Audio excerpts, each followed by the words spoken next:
Cinema Brahmanandam గారికి ఒక comeback hit అనుకోవచ్చా? కంబ్యాక్ అంటే నేను ఎక్కడికెళ్ళాను అసలు? అంటే ఆహా! అంటే మీరు కొద్ది గ్యాప్ తీసుకున్నారు. Gap okay. గ్యాప్ గ్యాప్ అంటే టోటల్‌గా అపియరెంట్ కనపడకుండా పోయి మళ్ళీ ఒకసారి అనగానే ఇది కంబ్యాక్ బ్రహ్మానందం. అదే. ఏం లేదండి, కొంచెం పరిగెడుతుంటాం, ఒక్కోసారి కొంచెం ఆగుతాం, కొంచెం మంచినీళ్ళు తాగుతాం, మళ్ళీ పరిగెడుతుంటాం. It's all journey, that's all. But ఏమైనా మీరు అడిగిన ప్రశ్న రెడ్డి గారు, డెఫినెట్గా ఒక మంచి సినిమాలో చాలా కాలం తర్వాత ఒక మంచి క్యారెక్టర్ చేశాన్న సంతృప్తి మాత్రం ఈ సినిమాలో నాకుంది. నాకున్నట్టు ప్రజలు ప్రేక్షకులు గమనించారేమో నాకు తెలియదు. నిన్న నేను జనరల్గా సినిమాలు ఏ రిలీజ్ అయినాయి, హౌస్ఫుల్సా లేకపోతే ఇంకేంటి, పర్సంటేజ్ ఆఫ్ ఏంటి, ఇవన్నీ నాకు తెలియదు. బట్ నేను ఎవరో ఏంటి సార్ బ్రహ్మానంద గారు ఓ దేవి థియేటర్ హౌస్ఫుల్ తెలుసా అన్నాడు.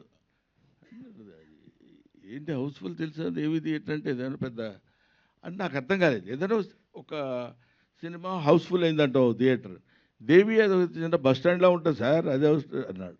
అనగానే ఓహో పోనీ నేను అప్పుడు అనుకుంది ఏంటంటే ఇందులో ఒక అద్భుతమైన అట్రాక్టింగ్ పాయింట్ లేదు.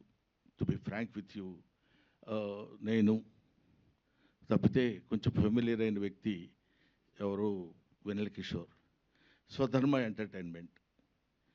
గౌతమ్ కోర్స్ చాలా కాలం తర్వాత న్యూగా వచ్చాడు. ఏ ఎలిమెంట్స్ ఉన్నాయి దీన్ని లాగటానికి లోపలికి అంటే, మొన్న ఒకతను అన్నాడు, మీరు చాలా కాలం తర్వాత స్క్రీన్ ప్రెజెన్స్ ఇస్తున్నారు కదా సార్, మిమ్మల్ని చూద్దామని ఆతురతతో ఉన్న వాళ్ళందరూ వచ్చి థియేటర్లో కూర్చున్నారు సార్, అందుకే ఆల్ షోస్ హౌస్ఫుల్స్ అయినాయండి అని చెప్పారు.